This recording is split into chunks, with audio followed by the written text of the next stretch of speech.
Hello बच्चा लोग, तो कैसे हो बच्चे लोग? पढ़ाई अच्छे से चल रही होगी। तो चलो बेटा हम लोग पेटेंट नेट का रिवीजन चालू करते हैं। आप लोग का सेकंड चैप्टर है बेटा रिवीजन का। तो सर सबसे पहले हमको ये बताइए सर, पेटेंट क्या होता है? देखो बेटा, पेटेंट क्या होता है ना, कोई भी चीज को नए तरीके से सॉल्व करना, नोवल अप्रोच को ना पेटेंट कहा जाता है। जैसे कि आपने कुछ साइंटिफिक चीज बनाया, या तो आपने कुछ फॉर्मूला बनाया सर, जैसे कोविशील्ड बना था सर, या तो कुछ टेक्निक बनाया, वो पेटेंट होने लायक होता है। समझ आए कि नहीं आया? तो हम लोग यहाँ पढ़ेंगे लॉ रिलेटिंग टू पेटेंट, क्या क्या आप लोग का पेटेंट का लॉ होगा। समझ आए कि नहीं आया? तो चलिए समझते हैं सर। सबसे पहले सर पेटेंट मतलब क्या होता है, उससे पहले समझिए सर, पेटेंट एक्ट 1970 आपको लिए कवर होगा। पेटेंट मतलब होता है आप लोग का नॉवल अप्रोच टू सॉल्यूशन। मतलब सर कोई भी चीज को सॉल्व करने के लिए कुछ नया अप्रोच है, नॉवल मतलब न्यू अप्रोच, उसको पेटेंट बोला जाता है। लिमिट कितना है सर इसके लिए? 20 ईयर्स का लिमिट दिया गया, 20 साल का, ज्यादा नहीं, 20 साल तक आप लोग का पेटेंट वैलिड रहेगा। ओके, अब ध्यान समझना सर। अब पेटेंट ना बेटा एक चीज समझना, यहां पर ना डिफरेंस आता है डिस्कवरी और आप लोग इन्वेंशन के बीच में।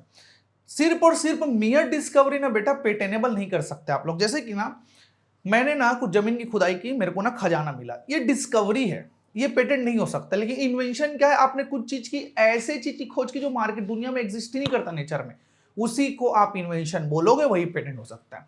तो भाई ऐसे कौन कौन से इन्वेंशन है जो पेटेंट हो सकता है सर? सबसे पहला केस सर, वो नॉवेल होना चाहिए, नया, मतलब इससे पहले आपसे पहले किसी ने उसको सर पेटेंट नहीं करवाया होना चाहिए, मतलब वो इन्वेंशन नया होना चाहिए। इनोवेटिव स्टेप और नॉन ऑब्वियस, मतलब आप लोग को इनोवेटिव स्टेप, कुछ नया स्टेप लेना है, और नॉन ऑब्वियस होना चाहिए, और कैपेबल ऑफ इंडस्ट्रियल एप्लीकेशन, और सेक्शन 3 और 4 में कवर नहीं होना चाहिए। ये आप लोग का क्या होता है सर? ऐसा इन्वेंशन जो पेटेंट हो पाता है। सर पहला क्या बोलते हैं sir? It must be novel. Sir inventive step, और सर नॉन ऑब्वियस होना चाहिए। सर नॉन ऑब्वियस मतलब भाई देख के लोग बता दे भाई ऐसा ही होता है। जैसे कि मैंने इन्वेंशन किया, ये सर एक महीना बर्तन बनाता हूँ, नीचे सर आग जलाओगे तो ऊपर खाना बनेगा, क्या ये इन्वेंशन है भाई? ऐसे ही तो ही खाना बनता है ना यार, किसी और के ग्रह में सर कोई और जगह दूसरे तरीके से थोड़ी खाना बनता है। तो नॉन ऑब्वियस मैटर, समझ आए कि नहीं? दिस वाज ऑब्वियस मैटर वालों को आप पेटेंट नहीं दे पाएंगे। सर जो कैपेबल होना चाहिए इंडस्ट्रियल एप्लीकेशन में, सर जो इंडस्ट्री में अप्लाई हो पाए, और सर सेक्शन 3 और 4 में कवर्ड नहीं होना चाहिए। समझ आए कि नहीं? वो आप लोग का पेटेंट कराने योग्य होता है। समझ आए बच्चे लोग? अब देखते हैं सर एडवांटेज क्या क्या होता है। देखो सर पेटेंट करने का एडवांटेज क्या है, देखो sir, right to restrict outsider, आप बाहर वालों को रेस्ट्रिक्ट कर सकते हो। जैसे कि जो पर्सन है ना, मालिक है ना, उसी के पास सर पूरे के पूरे ना सर कंप्लीट राइट्स हैं। सर आउटसाइडर को रोक सकता है सर, सिर्फ और सिर्फ जो पेटेंट का लाइसेंस है ना, जिसको वही उसको बना सकता है, ऑपरेट कर सकता है, एक्सप्लॉइट कर सकता है। कोई और बाहर का पर्सन यूज नहीं कर सकता बिना कंसेंट, इसको रेस्ट्रिक्ट करना बोलते हैं। फिर होता है भाई remedy in case of encroachment. अब देखो इंक्रोचमेंट क्या होता है? ट्रेसपासिंग। कोई भी पर्सन अगर आपके परमिशन के बिना अगर पेटेंट यूज करता है, इसको ट्रेसपासिंग भी बोलते हैं, इंक्रोचमेंट, तो आप उसको शेयर ऑफ प्रॉफिट ले सकते हो भैया, मतलब आपके परमिशन के बिना यूज किया गया। क्लियर है? फिर कमर्शियली एक्सप्लॉइट। कमर्शियली एक्सप्लॉइट मतलब होता है कि आप जैसे चाहे वैसे यूज कर सकते हैं, बट ये ध्यान समझिएगा, पब्लिक इमोरिटी नहीं होना चाहिए बस। क्लियर है बच्चे लोग? फिर क्या बोलता है? Permitted use can exercise the right of the patent. यहां पर क्या बोला गया है कि जो होल्डर रहता है ना बेटा पेटेंट का, वो किसी और को राइट्स दे सकता है। समझ आया कि नहीं आया? मतलब असाइनमेंट वाली बात है भाई, मेरे पास एक पेटेंट था, मैंने आपको दे दिया कुछ टर्म के लिए। समझ आया कि नहीं आया? तो परमिटेड यूज भी है यहाँ पर, एक्सरसाइज हो सकता है। और भाई मैं चेंज कर सकता हूं, अल्ट्रेशन भी कर सकता हूं। भाई मेरे पेटेंट में मैं जो करना चाहूं कर सकता हूं, चेंज कर सकता हूं, अल्ट्रेशन, इसमें कोई दिक्कत नहीं है। एग्जाम्पल याद है आप लोग को? वीवो ने ना ड्रोन कैमरा के लिए अप्लाई किया, मतलब पेटेंट है उस पास। समझ आया कि नहीं आया? दिखाता हूं आप लोग को,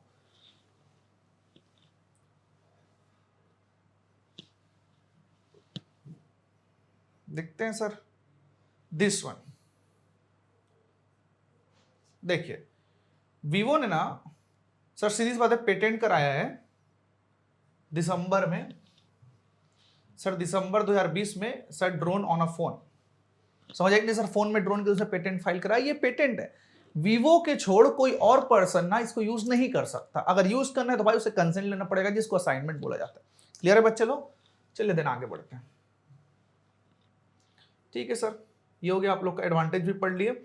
अब देखिए बच्चे, हम लोग क्या क्या आपस सेक्शंस पढ़ने, पॉइंट पढ़ने सर, एप्लीकेशन सर क्या क्या है आप लोग का, सर फाइलिंग डेट क्या है, इन्वेंशन क्या नहीं होता, एटॉमिक है, दुनियादारी सब करके सर हमको ज्यादा नहीं सर 29 पॉइंट्स पढ़ने हैं, इंक्लूडिंग सेक्शंस इसमें ज्यादा होंगे, 40-45 सेक्शंस आप लोग को पढ़ने पड़ेंगे, बस यहाँ पर 29 पॉइंट है।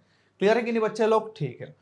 अब ना सर आपने एक चीज बोला कि सर इन्वेंशन क्या होता है। देखो बेटा यहाँ पास क्या लिखा हुआ है सर, इन्वेंशन उसको बोला जाता है सर जो पेटेंट होने लायक है सर, और नॉवेल होना चाहिए। क्या होना चाहिए बच्चे लोग? नॉवेल होना चाहिए। सर इनोवेटिव स्टेप होना चाहिए और मस्ट बी नॉन ऑब्वियस होना चाहिए और कैपेबल ऑफ इंडस्ट्रियल एप्लीकेशन होना चाहिए और सेक्शन 3 और 4 की एप्लीकेबिलिटी नहीं होनी चाहिए। मतलब 3 और 4 में अगर फंसा ना भैया तो वो पेटेंट आप लोग का मतलब जो इन्वेंशन पेटेनेबल नहीं है। सेक्शन 3 बहुत बड़ा है भाई, इससे क्वेश्चन आता ही आता है, ठीक है, मतलब केस लॉ ग्रुप में आता है आप लोग का। इससे पहले मैं आप लोग को एक बात बताना चाहूंगा, क्वेश्चन ये अराइज होता है कि क्या सर पेटेंट आप लोग का वर्ल्ड वाइड वैलिड है। देखो जो पेटेंट है ना बेटा वर्ल्ड वाइड वैलिड तो नहीं है। इसका मतलब ये होता है कि जो पेटेंट है ना सर आपको टेरिटोरियल राइट्स है, मतलब जिस टेरिटरी जिस कंट्री में आप रजिस्ट्रेशन लेंगे उसी कंट्री में आपको राइट्स मिलेगा और कहीं बाहर नहीं मिल सकता। हाँ अगर आपको बाहर चाहिए ना बेटा, अगर रजिस्ट्रेशन चाहिए तो पहले इंडिया में ले लो, आगे पढ़ोगे किस तरीके से होता है। आप इंडिया में रजिस्ट्रेशन ले लो सर, उसके बाद आप सर आप लोग का जो कन्वेंशन है वहां जाके आप रजिस्ट्रेशन ले सकते हैं, कोई दिक्कत नहीं उसमें। समझ आया कि नहीं आया, थोड़ा ध्यान दीजिएगा। सर अब ये क्वेश्चन अराइज होता है कि क्या पेटेंट वर्ल्ड वाइड वैलिड है। तो देखो बेटा इसका आंसर ये है कि पेटेंट जो है ना बेटा आप लोग का टेरिटोरियल राइट्स है। क्या है आप लोग का टेरिटोरियल राइट्स है, मतलब सर ये वर्ल्ड वाइड तो नहीं दिया जाएगा, मतलब सर ये एक्सक्लूसिवली राइट्स है जो सिर्फ और सिर्फ उसी कंट्री में वैलिड होगा जिस कंट्री में आपने रजिस्ट्रेशन लिया। तो सर अगर लेकिन आपको अगर वर्ल्ड वाइड अगर वैलिड करवाना है ना भाई तो सीधी सी बात है पीसीटी एप्लीकेशन लगेगा, पेटेंट कॉर्पोरेशन ट्रीटी में इंडिया में एप्लीकेशन दीजिए, उसे 4 आपको ऑफिस मिलेंगे सर, कोलकाता, चेन्नई, मुंबई और दिल्ली में। तो आप लोग इस तरीके से वर्ल्ड वाइड ले सकते हैं, समझ आए कि नहीं। लेकिन फर्स्ट इंस्टेंस में आप लोग का जो पेटेंट है बेटा वर्ल्ड वाइड वैलिड नहीं होता। तो चलिए बच्चे लोग आगे बढ़ते हैं। Sir most important sir section 3, ऐसे कौन कौन से चीजें हैं जो इन्वेंशन नहीं है। इसके ना बेटा करीब करीब तुम्हारे 15 पॉइंट्स हैं। अब समझते हैं सर ऐसे कौन कौन सी चीज है। अब ना देखना यहां पास क्या दिया गया सर, सबसे पहला पॉइंट ये बोलता है sir invention contrary to natural law. समझना बच्चे लोग, मैं ना ऐसे चीज इन्वेंट करना चाहता हूं पता है जो नेचुरल लॉ के खिलाफ है। जैसे कि आप परपेचुअल मोशन मशीन जानते होंगे भाई, कि कोई बिना चार्ज के बिना करंट के अनलिमिटेड टाइम्स पूरा अनगिनत टाइम्स मूवमेंट नहीं कर सकता। तो भाई परपेचुअल मोशन मशीन को पेटेंट नहीं करा सकते क्योंकि पॉसिबल ही नहीं है। समझ आया कि नहीं है। मैंने एक ऐसा मशीन बनाया कि मैं मरे आदमी को जिंदा कर दूं, भाई नेचुरल लॉ के खिलाफ है। समझ आया कि नहीं है। तो आप ऐसे भैया ऐसे चीजों का आप सीधी सी बात है इन्वेंशन नहीं मानोगे, उसको आप लोग पेटेंट नहीं करा सकते। क्लियर है बच्चे लोग। तो ये बोलता है आप लोग फर्स्ट पॉइंट। उसके बाद क्या बोलता है, invention harmful to public order और मोरालिटी। सर ऐसा इन्वेंशन ना जो पब्लिक ऑर्डर और मोरालिटी के खिलाफ है, मतलब हार्मफुल है। जैसे कि एग्जांपल लेना, मैंने ना ड्रग्स बनाया सर, ड्रग्स तो जानते ही होगे सर, नशे की वाली बात है, एकदम हाईली एडिक्टिव ड्रग्स है भाई, जो पिएगा उसको मजा आ जाएगा भाई, जो कंटेंट करेगा। लेकिन क्या है पता है ये इलीगल है भाई, इस सबको मैं पेटेंट नहीं करा सकता, भले आपने कितना भी रिसर्च करके इन्वेंशन क्यों ना किया हो। समझ आया बच्चे लोग। फिर आता है mayor discovery of scientific principle और थ्योरी। देखो सिर्फ और सिर्फ साइंटिफिक प्रिंसिपल और सर थ्योरी को आप ढूंढने से कभी भी उसको पेटेंट नहीं कर पाओगे। जैसे मैं एग्जांपल देता हूं कि सर हमारा ब्रेन काम कैसे करता है, समझ आए कि नहीं आए, तो आप इसको पेटेंट थोड़ी करा लोगे। अगर आपने पेटेंट कराया इसका मतलब ये कि सिर्फ आपका ही ब्रेन काम करेगा क्या, किसी और का ब्रेन काम नहीं करेगा। तो आंसर इज नो। सिर्फ साइंटिफिक प्रिंसिपल और थ्योरी को डिस्कवर करने से वो कभी भी पेटेंट होने लायक नहीं रहता। सेक्शन 3 का 3 पॉइंट बोलता है भाई। फिर उसके बाद बोलता है sir discovery of new form without enhanced efficacy. मतलब क्या होता है भाई, बिना कोई इफेक्टिवनेस के आपने क्या किया भैया, कोई नया चीज ढूंढा लेकिन उसमें कोई भी इफेक्टिवनेस नहीं है। सपोज मैं एग्जांपल देता हूं, जैसे कि बॉटल में हम पानी पीते हैं, ठीक है, हो सकता है कल के डेट में से ना कुछ और फॉर्म आपने ढूंढ लिया, ठीक है सर, इसका कुछ और फॉर्म आप लोगों ने ढूंढ लिया, लेकिन ना उस फॉर्म में ना ऐसा कोई भी एफिशिएंसी नहीं दिख रही सर, कोई इनोवेटिव स्टेप नहीं दिख रहा है। सीधी सी बात है आप कभी भी उसको रजिस्ट्रेशन नहीं करा पाएंगे, वो कभी पेटेंट लायक योग्य नहीं है। क्लियर बच्चे लोग। फिर क्या बोलता है भाई, substance obtain by the mayor admixture. मतलब आप सिर्फ और सिर्फ ना आपने मिक्स किया है भाई दो सब्सटेंस को, दो नॉन सब्जेक्ट को। जैसे एग्जांपल देता हूं, नाइट्रोजन और ऑक्सीजन, सर इन दोनों को मैं अगर मिक्स कर दूंगा सर तो क्या होगा, केमिकल रिएक्शन होगा भाई, उसको थोड़ी पेटेंट करा लोगे यार। समझ आए कि नहीं आया सबको। तो सिर्फ और सिर्फ एडमिक्सचर करने से आप नहीं कर पाओगे पेटेंट। पांचवा बोलता है, उसका छठवा क्या बोलता है भाई, नॉन डिवाइस का न्यू अरेंजमेंट। देखो नॉन डिवाइस का रीअरेंजमेंट हो गया, डुप्लीकेशन हो गया। जैसे आप दो डिवाइस को जानते हैं, ठीक है सर, एक लैपटॉप जानते हो और एक टैब जानते हो, दोनों को अगर मैं मिला दूंगा भैया तो दोनों सर नए डिवाइस है जिनको मैंने अरेंजमेंट किया है। समझ आया कि नहीं, तो ये भी पेटेंट नहीं होगा, कोई नया चीज नहीं है।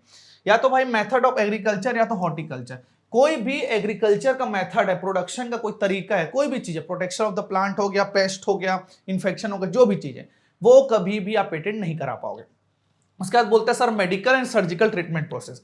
क्या होता है ना सर, कुछ कुछ डॉक्टर्स लोगों ने सपोज कुछ सर्जिकल ट्रिक्स बनाए कि सर जैसे कि कैंसर को सर हम कैसे एकदम जल्दी क्योर कर पाए, सर ब्रेन अगर डैमेज ह्यूमर होगा तो सर ट्यूमर होगा, जो भी चीजें हैं तो उसको हम लोग कितने देर ठीक कर पाए। ये अगर पेटेंट करवा दिया जाएगा ना बेटा तो सिर्फ वही पर्सन यूज कर पाएगा। तो ये भाई आम जनता के हित के लिए कैसे यूज करोगे? तो सीधी सी बात है, ऐसे सब चीजों को ना पेटेंट नहीं दिया जाता। क्लियर है बच्चे लोग? फिर होता है सर प्लांट्स एंड एनिमल्स। भाई प्लांट्स एंड एनिमल्स को कभी भी आप लोग भैया पेटेंट नहीं करवा सकते। क्लियर है? फिर मैथमेटिकल और बिजनेस मेथड, जैसे कि ना क्या होता है ना, कुछ जैसे कि अकाउंटिंग मेथड है, डबल एंट्री सिस्टम है। डबल एंट्री सिस्टम किसी के नाम पे पेटेंट है क्या? मतलब पेटेंट अगर मेरे नाम पे तो सिर्फ मैं ही डबल एंट्री सिस्टम फॉलो करूंगा, पूरी दुनिया सिंगल करेगी। फिर तो समझ आएगी नहीं? तो पेटेंट ना ऐसे चीजों को नहीं दिया जाता बेटा जो आम जनता के यूज के लिए, जैसे मैथमेटिकल हो गया या तो बिजनेस मेथड हो गया, और या तो सर लिटरेरी ड्रामेटिक म्यूजिकल और artistic work. Literary dramatic musical artistic work patent के लायक नहीं है, वो कॉपीराइट में आप लोगों को कवर है, उसी कारण नहीं दिया जाएगा। फिर उसके बाद बोलता है बेटा मेंटल एक्ट और गेम। सर मेंटल एक्ट और गेम क्या होता है? सर आप ना कोई गेम खेल रहे हो या तो मेंटल, जैसे चेस को जीतने के लिए आपने एक मेथड बनाया, ठीक है, क्या सिर्फ आप ही खेल सकते हो? दुनिया में और कोई नहीं खेल सकता। आप लूडो खेलते हैं, लूडो में सर आपने ट्रिक्स निकाल लिया कि हम ऐसे ही जीतेंगे, तो क्या सिर्फ आप ही कर सकते हैं? Follow answer is no. ये सब में चीजों को मेंटल एक्ट और गेम को आप कभी भी पेटेंट नहीं करा पाओगे। फिर आता है प्रेजेंटेशन ऑफ इंफॉर्मेशन, जिसको बोलते हैं लेआउट। आप ना किस तरीके से अपनी इंफॉर्मेशन को प्रेजेंट कर रहे हैं, पीपीटी बना रहे हो, जो भी चीजें सिर्फ आप ही कर पाओगे क्या? चीज आंसर इज नो भाई, ये सब चीजों को आप पेटेंट नहीं करवा पाएंगे। क्लियर है बच्चे लोग? देन आफ्टर दैट है topography of IC, integrated circuit. मतलब बेटा क्या होता है ना, आप लोग का आईसी सुने होंगे, मोबाइल वगैरह में आईसी होता है सर कंप्यूटर सॉफ्टवेयर में, उसका जो टोपोग्राफी जो सिस्टम है उसको आप लोग नहीं करा सकते क्योंकि बाकी कंपनियां भी इसको यूज करती है। फिर traditional knowledge and duplication of non component. देखो क्या होता है ना बेटा, ऐसा चीज जो ऑलरेडी ट्रेडिशनली लोग जानते हैं पहले से, आप उसको पेटेंट नहीं करवा पाएंगे। सपोज एग्जांपल जैसे मैंने दिया था ना दोना पत्तल वाला, सर दोना पत्तल क्या होता है? वो सर जिसमें पत्ते में सर खाना ना खाते हैं, ये ना सर ट्रेडिशनल नॉलेज है, ये बहुत पहले से इंडिया में चलते आ रहा है सर, गांव में सर आज भी यूज करते हैं। बाहर की कंट्री क्या बोलती है, हमने नया इन्वेंट किया, इसको हम पेटेंट कराएंगे, नहीं हो पाएगा भाई, ये ऑलरेडी ट्रेडिशनल नॉलेज है, लोग इसको पहले से जानते हैं। तो ये सब मुद्दे हैं बेटा, इसमें आप लोग कभी भी समझ जाइए, कभी भी ये सबको आप पेटेंट नहीं करा पाओगे। ये सेक्शन 3 बोलते हैं। क्लियर है बच्चे लोग? सर फिर सेक्शन 4 क्या बोलता है? सर देखो बच्चे लोग, सेक्शन 4 क्या बोलता है? सर इन्वेंशन जो रिलेटेड है एटॉमिक एनर्जी से। सर सेक्शन 4 क्या बोलता है? सर सीधी सा जो एटॉमिक एनर्जी से रिलेटेड है उसको आप पेटेंट नहीं करा सकते। जैसे न्यूक्लियर हो गया, आप लोगों का रेडियो एक्टिव हो गया, वो एलिजिबल नहीं होता पेटेंट के लिए। तो यहां पर क्लियरली बोला गया था जो सेक्शन 3 और 4 में जो आ गया ना बेटा, वो कभी भी इन्वेंशन पेटेंट नहीं हो सकता। तो आप लोगों ने देख लिया भाई सेक्शन 3 और 4 क्या होता है। क्लियर है बच्चे लोग? ठीक, देन आगे बढ़ते हैं सर अब क्वेश्चन ये राइज होता है कि सर कौन कौन ऐसे पर्सन है जो एप्लीकेशन दे सकते हैं। ठीक है सर, समझते हैं who can apply for application. देख लेते हैं सर ऐसे कौन कौन से पर्सन है जो एप्लीकेशन दे सकते हैं। भाई सीधी सी बात है sir, first true and first inventor, जो पहला इन्वेंटर और सही इन्वेंटर है। सर असाइनी या तो लीगल रिप्रेजेंटेटिव। यहां पर 3 एकदम सिंपल सी कहानी लिखी हुई है। पहला आप लोग का बोलता है sir true and first inventor, फिर बोला जाता है सर असाइनी और लीगल रिप्रेजेंटेटिव। ये 3 लोग हैं बेटा, वो लोग एप्लीकेशन दे सकते हैं। क्लियर है बच्चे लोग एवरीवन? ठीक है सर, देन आगे बढ़ते हैं। सर उसके बाद क्या बोलते हैं, अब तो ध्यान समझिएगा। सर हर एप्लीकेशन में ना आप लोग को ना स्पेसिफिकेशन देना पड़ेगा। सर स्पेसिफिकेशन मतलब क्या होता है? देखो बच्चे लोग, स्पेसिफिकेशन मतलब होता है बेटा डिटेल रिगार्डिंग योर पेटेंट। आप लोग को देना पड़ेगा डिटेल हर एप्लीकेशन में, हर पेटेंट के एप्लीकेशन में स्पेसिफिकेशन डिटेल तो होना चाहिए। डिटेल 2 प्रकार के होंगे आप लोग के। सर पहला होता है सर हम लोग का प्रोविजनल। पहला क्या होता है बेटा? प्रोविजनल। फिर होता है कंप्लीट। मतलब ये तो पता चल गया सर कि पहले प्रोविजनल फाइल होगा फिर कंप्लीट होगा। इसका सिस्टम क्या है? सेक्शन 9 और 10 आपको गवर्नेंस देगा। इसमें क्या होता है देखना, जब ना आप ना पेटेंट को ना इतना इन्वेंशन को ना इतना हद तक बना चुके हैं कि आप ना उसको लिख सकते हैं, मतलब लिखने योग्य हो गया ना, तो आप प्रोविजनल फाइल कर दीजिए। काम पूरा नहीं हुआ है अभी तक, समझ आए कि ना, लेकिन भाई अपने पेटेंट को बुक तो करा लो, तो उसको प्रोविजनल बोलते हैं। फिर कुछ समय बाद ना सर आप लोग कंप्लीट स्पेसिफिकेशन फाइल करेंगे। तो 2 तरीके से चलेंगे आप लोग का, समझ आए कि नहीं आए? तो देखो सेक्शन 9 बोलता है प्रोविजनल और कंप्लीट स्पेसिफिकेशन क्या होगा, और सेक्शन 10 बोलता है कंटेंट ऑफ कंप्लीट स्पेसिफिकेशन क्या होगा। ये चीज ध्यान रखना है आप लोग को। ठीक है, अब देखना सर कोई भी पर्सन अगर पेटेंट फाइल करना चाहता है तो उसको प्रोविजनल स्पेसिफिकेशन एप्लीकेशन के साथ फाइल करना पड़ेगा। क्या करना पड़ेगा सर? पेटेंट के लिए उसको प्रोविजनल स्पेसिफिकेशन फाइल करना पड़ेगा और उसके 12 महीने के अंदर कंप्लीट स्पेसिफिकेशन फाइल करना पड़ेगा। क्या करना पड़ेगा सर? Complete specification. मतलब सर अगर मैंने आज अगर प्रोविजनल अगर फाइल किया, मतलब सर मुझे 12 महीने के अंदर कंप्लीट कोई फाइल करना पड़ेगा। आंसर इज यस, 12 महीने के अंदर। और अगर आपने नहीं फाइल किया ना भाई तो मान लिया जाएगा application deem to be abandoned. 12 महीना समय दिया गया, नहीं फाइल करोगे तो एप्लीकेशन आप लोगों का अबंडेंट मान जाएगा। क्लियर है बच्चे लोग? मतलब सर कंप्लीट स्पेसिफिकेशन सर 12 महीने में फाइल करना जरूरी है। फिर आता है सर सेक्शन 10। फिर आता है सेक्शन 10 में दिया गया content of complete specification. Sir complete specification के क्या क्या कंटेंट होंगे? टोटल 5 बातें लिखी हुई यहां पर। समझते सर 5 बातें क्या होता है? सबसे पहले डिस्क्राइब द इन्वेंशन। टाइटल दीजिए भैया, आप अपने इन्वेंशन का टाइटल दीजिए। फिर क्या बोलता है सर? कुछ ना कंप्लीट स्पेसिफिकेशन के रिक्वायरमेंट होंगे। पहला, its operation and method of performing. भाई इसका ऑपरेशन क्या है और आप किस तरीके से इसको परफॉर्म करेंगे। डिस्क्लोज करिए कि बेस्ट मेथड क्या है इसको परफॉर्म करने का। सर स्कोप डिफाइन करिए सर इसका, और टेक्निकल इंफॉर्मेशन प्रोवाइड करिए। ये होता है कंप्लीट स्पेसिफिकेशन के 4 बातें। क्लियर बच्चे लोग? सर उसके बाद बोला जाता है आप स्टेटमेंट ऑफ क्लेम दीजिए। मतलब आप बताइए कि आपका जो इन्वेंशन है ना बेटा वो सिंगल इन्वेंशन है कि ग्रुप ऑफ इन्वेंशन है। मतलब सीधी सी बात है, ये सिर्फ आपका इन्वेंशन है कि आपसे पहले किसी और ने इन्वेंशन किया, जो फैमिली इन्वेंशन भी बोलते हैं। समझ आए कि नहीं? ये जी आपको क्लेम करना पड़ेगा। सर आपको डिक्लेरेशन देना पड़ेगा कि ये जो आपका इन्वेंशन है it is belong to you. मतलब एफिडेविट वाली बात है। कल के डेट में कोई और पर्सन अगर बोला तो ये तो मेरा इन्वेंशन था, तो इसमें कंट्रोलर और रजिस्ट्रार की कोई जवाबदारी नहीं होगी। समझ आए कि नहीं आए? तो आप लोग को डिक्लेरेशन देना पड़ेगा। क्लियर है ना बच्चे लोग? फिर ध्यान समझाता हूं।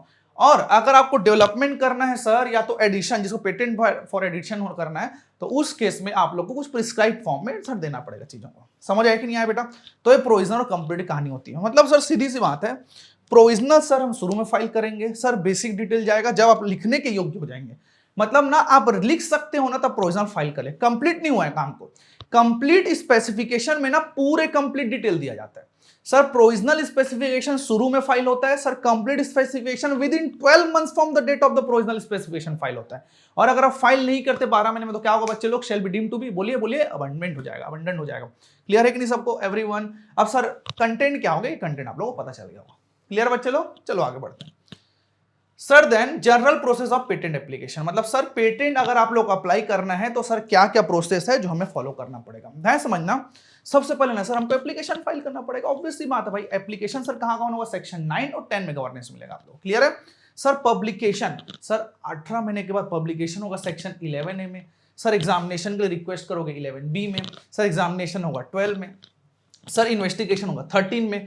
Sir power of controller, controller के पास बहुत सारे पावर है भाई, 14 से लेकर 20 के बीच में दिया गया। एप्लीकेशन अमेंडमेंट हो सकता है सर 21 में दे दिया। सर प्री और ग्रांट पोस्ट अपोजिशन को 25 में दे दिया यार। समझ आए कि नहीं? सब चीज हम लोग पारी पारी से कवर करेंगे। तो चलो बच्चों लोग स्टार्ट करते हैं। तो इसका आप लोग का पहला प्रोसेस खत्म हो चुका है कि फाइलिंग फॉर पेटेंट एप्लीकेशन किस तरीके से होगा। अब पब्लिकेशन के बारे में बात करते हैं। देखो बच्चे लोग, पब्लिकेशन ऑफ एप्लीकेशन का मतलब क्या होता है? देखो क्या होता है ना कि मैंने ना पेटेंट अप्लाई किया, ठीक है। अब कंट्रोलर भाई हर चीज थोड़ी जानेगा यार कि पेटेंट और किसके नाम पे, या तो कोई इस पे काम कर रहा है, किसी को तकलीफ है। तो इसको ना क्या होता है ना, जो पोटेंशियल यूजर्स होते हैं या तो लाइसेंसी को अट्रैक्ट करने के लिए ना पब्लिकेशन किया जाता है। जैसे ट्रेडमार्क के लिए ट्रेडमार्क जनरल होता है ना बेटा, सेम वैसे यहाँ भी होता है कि किसी को अगर ऑब्जेक्शन है तो आप आइए। तो सर यहाँ पास पब्लिकेशन होता है एप्लीकेशन का। एप्लीकेशन का ना अभी रजिस्ट्रेशन नहीं मिला है, चीज ध्यान रखेंगे। सेक्शन 11 ये बोलता है सर पर्पज क्या है? To attract the potential user of the licensee. Sir licensee potential user को अट्रैक्ट करना है। समझ आए कि नहीं? सर हर एप्लीकेशन को सर पब्लिश करना पड़ेगा 18 महीने के एक्सपायरी में, after expiry of 18 month. Sir कब से? डेट ऑफ फाइलिंग से और प्रायोरिटी डेट से, विच एवर इज लोअर।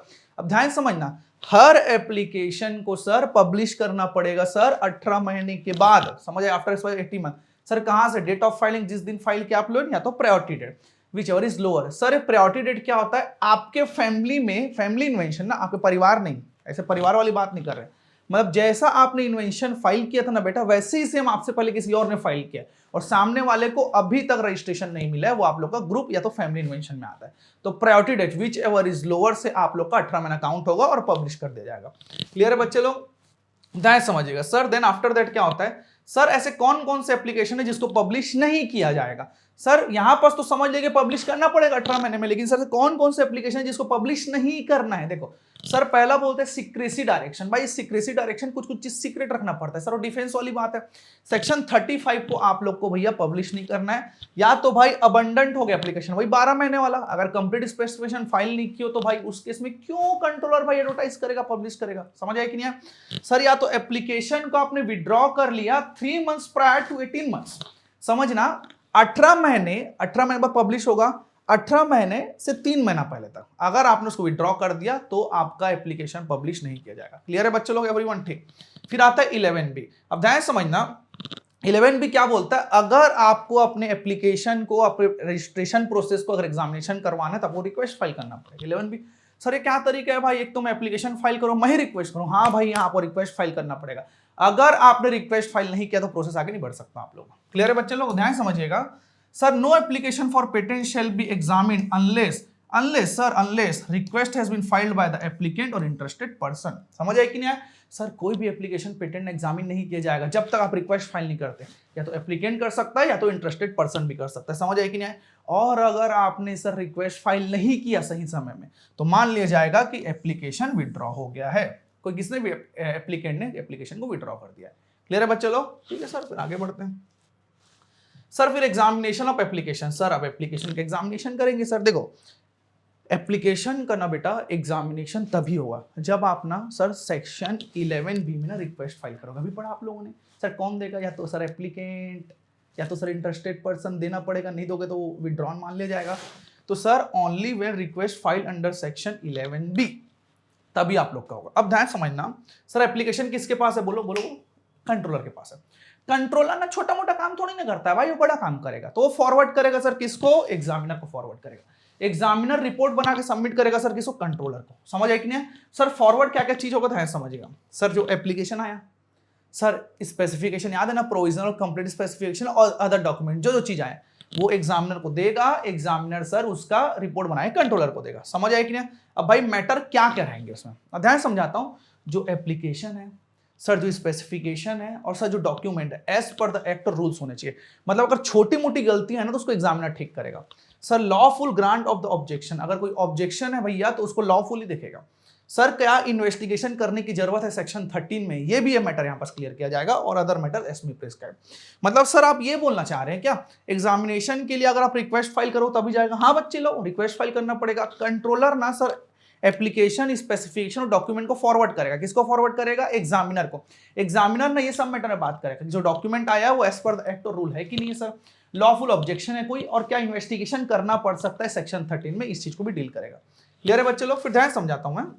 अब इन्वेस्टिगेशन का मैटर आ जाता है। देखो इन्वेस्टिगेशन का मैटर क्या होता है पता है? एंटिसिपेशन मैटर क्या होता है कि खतरा लग रहा है थोड़ा सा कि एंटिसिपेशन हो सकता है। मतलब सर कोई प्रीवियस पेटेंट से ना आप इंफ्रिंजमेंट कर सकते हो। अगर एक खतरा लग रहा है ना बेटा तो उस केस में ना यहां पर सेक्शन 13 में इन्वेस्टिगेशन होता है।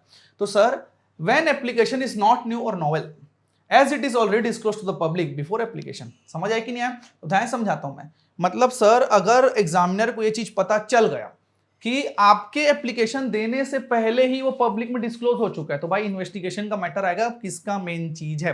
तो यहां पर मैटर क्या रहेगा कि सर पहला ये बोलता है चेक करेगा एग्जामिनर कि इन्वेस्टिगेट करेगा कि इन्वेंशन का क्लेम सही है कि नहीं है। हो सकता है ना भाई आपको नहीं पता था, आप ही ट्रू ओनर हो, बाकी ने तो आपसे चोरी किया था, ये भी हो सकता है ना, सही है कि नहीं ये चेक करेगा। सर इन्वेस्टिगेशन ना दो केस में हो सकता है सर, 1912 से पहले हो सकता है और उसके बाद हो सकता है। सर जो एग्जामिनर है ना बेटा वो सब डॉक्यूमेंट्स को भी मांग सकता है जो अभी तक फाइल नहीं हुआ है sir, due to sir certain reason, अगर उसको क्लैरिफिकेशन चाहिए तो। समझ आया कि नहीं आया? सर जो एग्जामिनर है ना भाई अमेंड कर सकता है स्पेसिफिकेशन को ग्रांट देने से पहले सर, क्योंकि अगर कुछ डिटेल अगर चेंज करने की नौबत आई तो एग्जामिनर भी चेंज करवा सकता है। क्लियर है बच्चे लोग? ठीक समझते हैं सर। तो उसके बाद आता है सर फिर पावर ऑफ कंट्रोलर। इसको थोड़ा ध्यान से पढ़ना पड़ेगा बेटा, कंट्रोलर क्या क्या पावर होता है।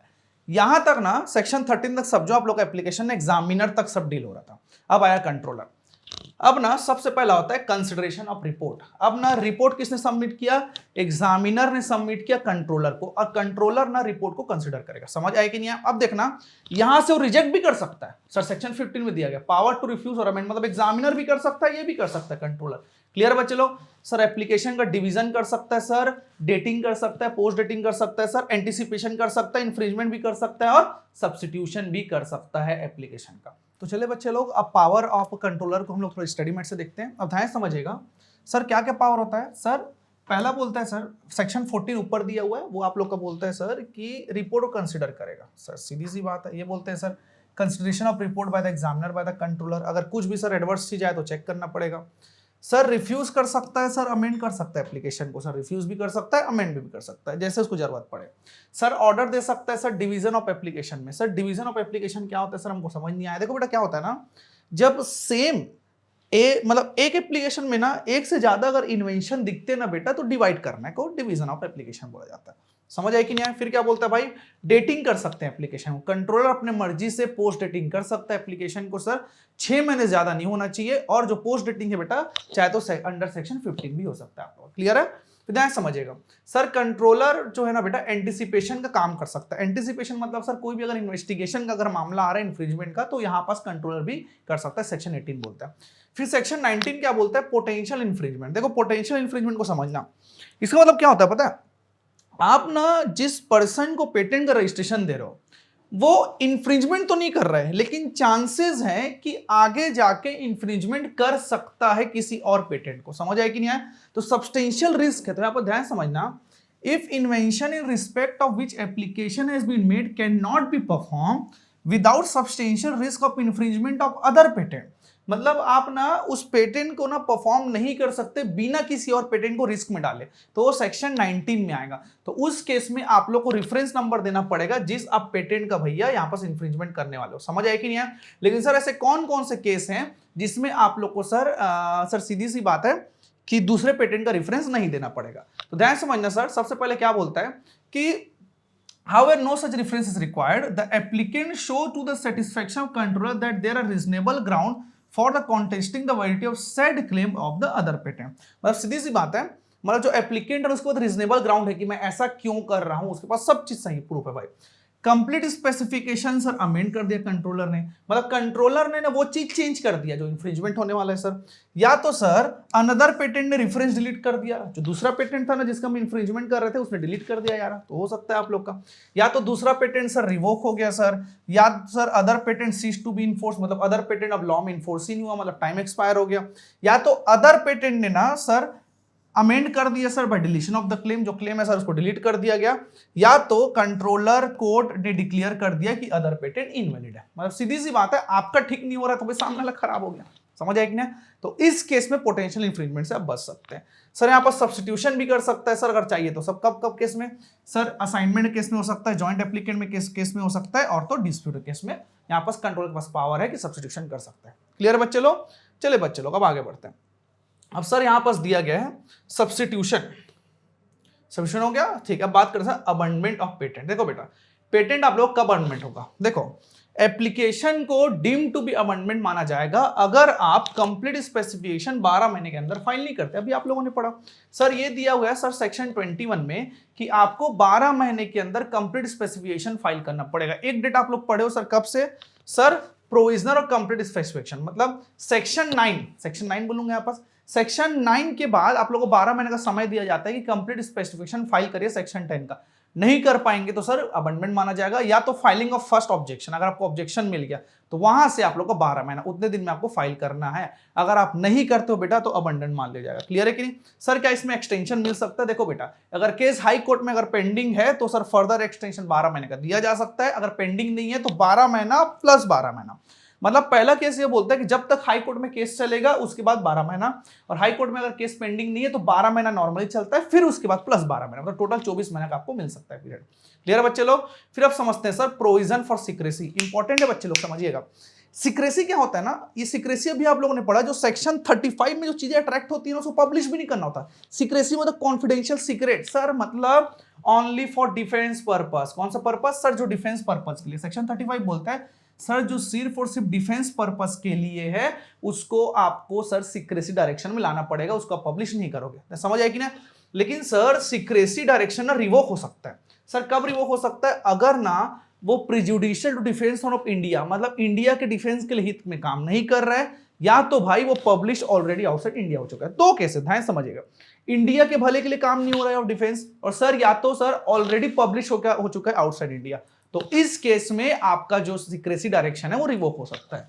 क्लियर है बच्चे लोग। और सर सेक्शन 36 ये बोलता है कि पीरियोडिकल रिव्यू होगा, हर 6 महीने में पीरियोडिकल रिव्यू किया जाएगा कि क्या वो सर नो लॉन्गर प्रेजुडिशियल है, नो लॉन्गर प्रेजुडिशियल देखा जाएगा, और क्या आउटसाइड इंडिया पब्लिश हो चुका है, इस कंटेंट को देखा जाएगा। क्लियर है कि नहीं बच्चे लोग। सेक्शन 38 बोलता है कि अगर रिवोक हो गया कंट्रोलर तो यहाँ पर टाइम ना जितना रिक्वायर्ड है उसके एक्सटेंड कर सकता है। देखो आप लोग को ना अगर डिफेंस वाला रिवोक हो गया सेक्शन 35 का, पब्लिकेशन करना पड़ेगा, सब चीज करना पड़ेगा। सर टाइम तो 12 महीना बीत चुका है यार, ऐसे में तो सर सीधी सी बात है 18 महीना भी बीत चुका है, तो यहाँ पास कंट्रोलर एक्सटेंड कर सकता है टाइम अगर चाहिए तो, जैसे नॉर्मल ट्रीट करते हैं।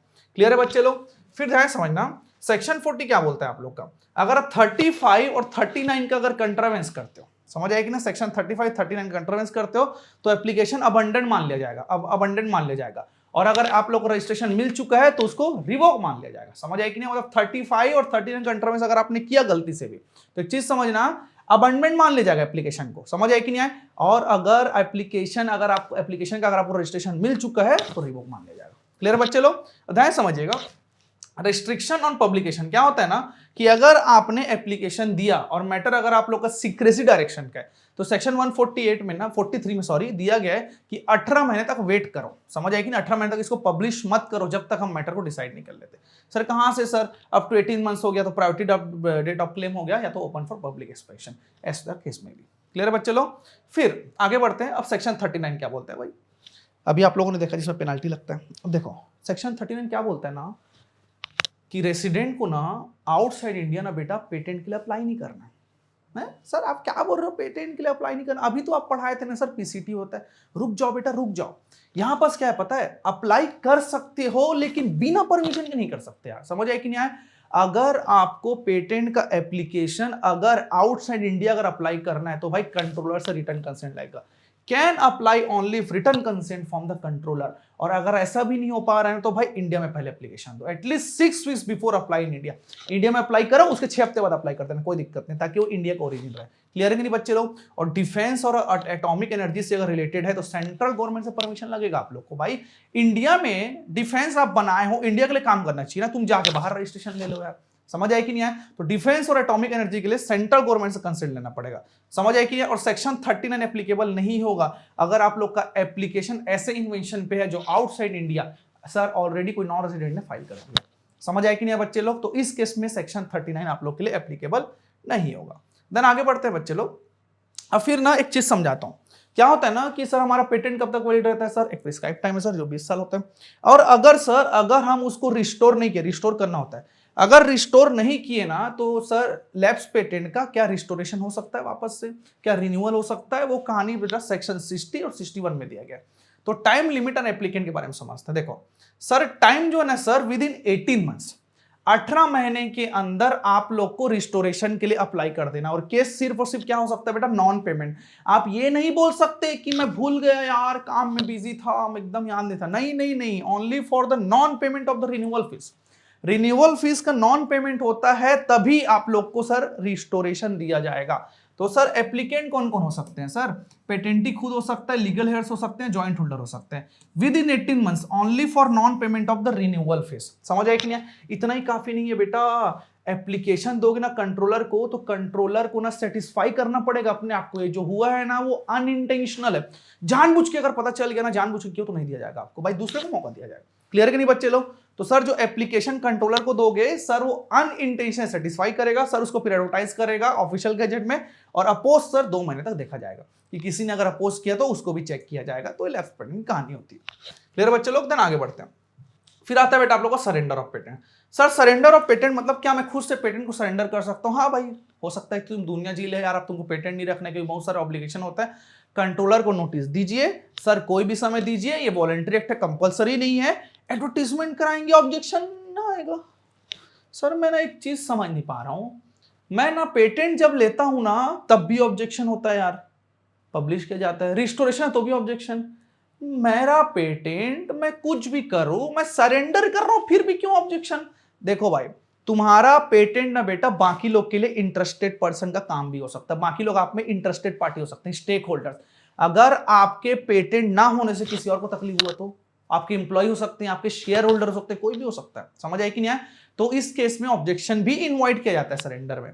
क्लियर है बच्चे लोग? फिर आते हैं sir revocation of the patent. Revocation मतलब पेटेंट मतलब सर छीन लेना। अब ध्यान समझना सर, पेटेंट को रिवोक करने का सिर्फ एक ही पर्सन के पास पावर है। कौन बेटा? High court. एक ना मस्त चीज बताता हूं, इंटेलेक्चुअल प्रॉपर्टी लॉ में ना अपीलेंट अथॉरिटी हाई कोर्ट ही है आप लोग का आईपीएल में, बस इतना जान लो, ठीक है?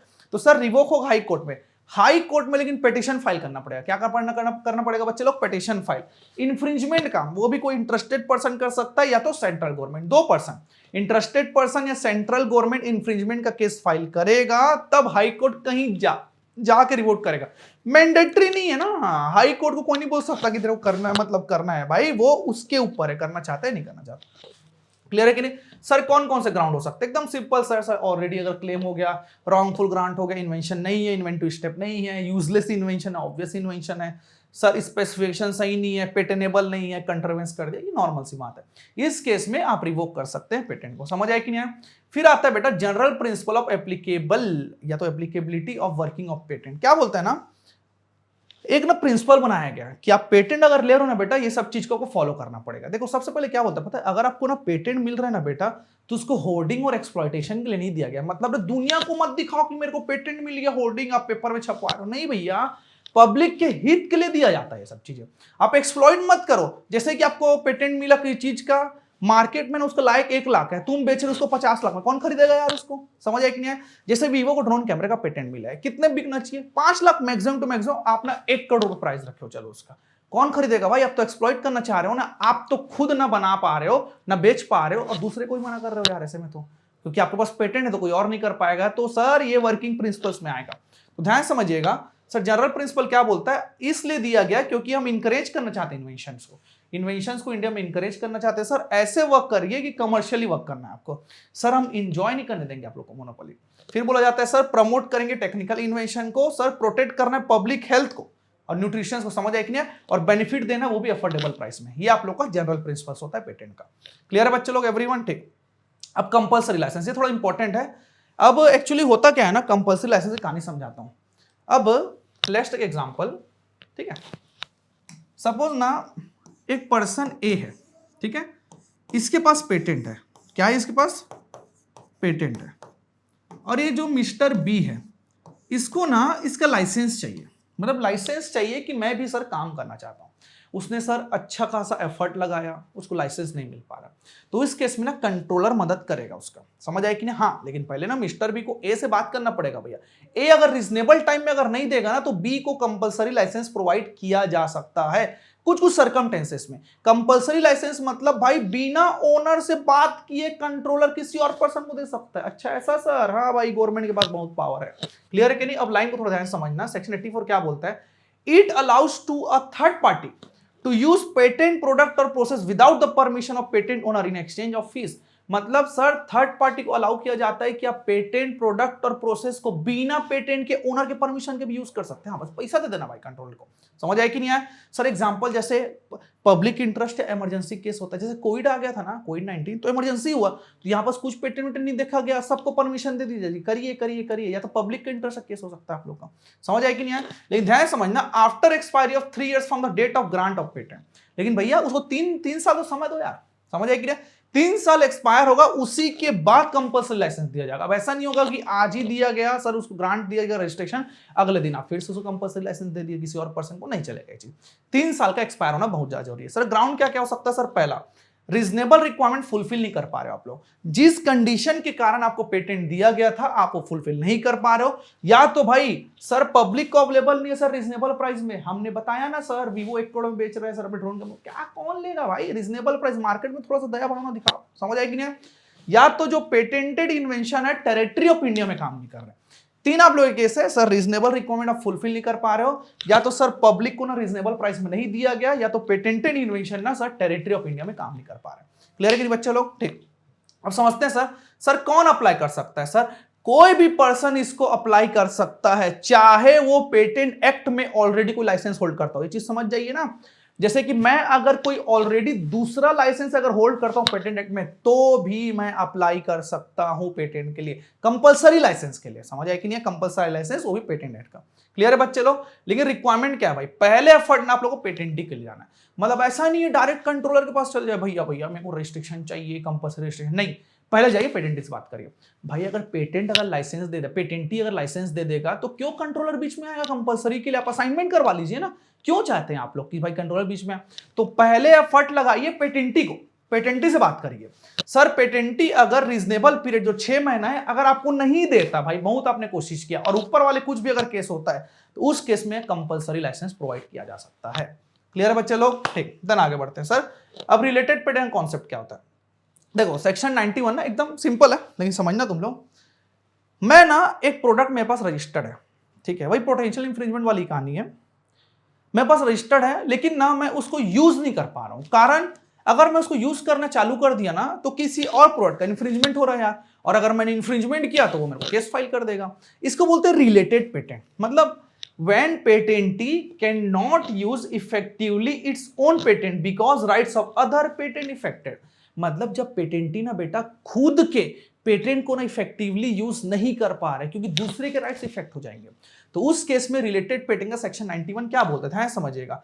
तो एप्लीकेशन दिया जाएगा कंट्रोलर को कि सर आप कंट्रोलर की आप मुझे सर उसका लाइसेंस दे दीजिए, सीधी सी बात है। Owner of another patent has refuse to grant licence. मतलब सर कंट्रोलर को पहले ये चीज आपको साबित करना पड़ेगा कि सर जो अदर पेटेंट जिसको इफेक्ट कर रहे हो ना उसने आपको लाइसेंस नहीं दिया, तो इस केस में कंपलसरी लाइसेंस प्रोवाइड कर दिया जाएगा। और ध्यान रखना ये असाइनेबल नहीं होता। कंपलसरी लाइसेंस तो भैया आपका नहीं है ना, आप थोड़ी ओनर हो, कुछ पर्पस के लिए कंट्रोलर ने दिया है, तो उस केस में आप असाइन नहीं कर पाओगे इसको। क्लियर है बच्चों? तो ये आप लोग का रिलेटेड पेटेंट की कहानी होती है। क्लियर है बच्चे लोग? फिर ध्यान समझना सर, फिर अपील आता है पेटेंट एक्ट में। पेटेंट एक्ट में अगर किसी भी चीज का अगर आपको अपील करना है, सर डिसीजन हो गया, ऑर्डर हो गया, डायरेक्शन हो गया, चाहे वो कंट्रोलर का हो सेंट्रल गवर्नमेंट, हाई कोर्ट जाइए। अब हाई कोर्ट में जा सकते हो, लेकिन कब जाना है भैया? टाइम लिमिट है, जिस दिन ऑर्डर आया उसके 3 महीने के अंदर आपको जाना पड़ेगा।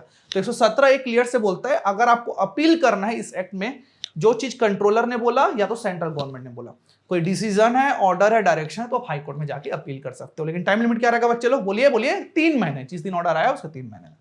क्लियर है बच्चे लोग? सर अब बात करते हैं पेटेंट फॉर एडिशन।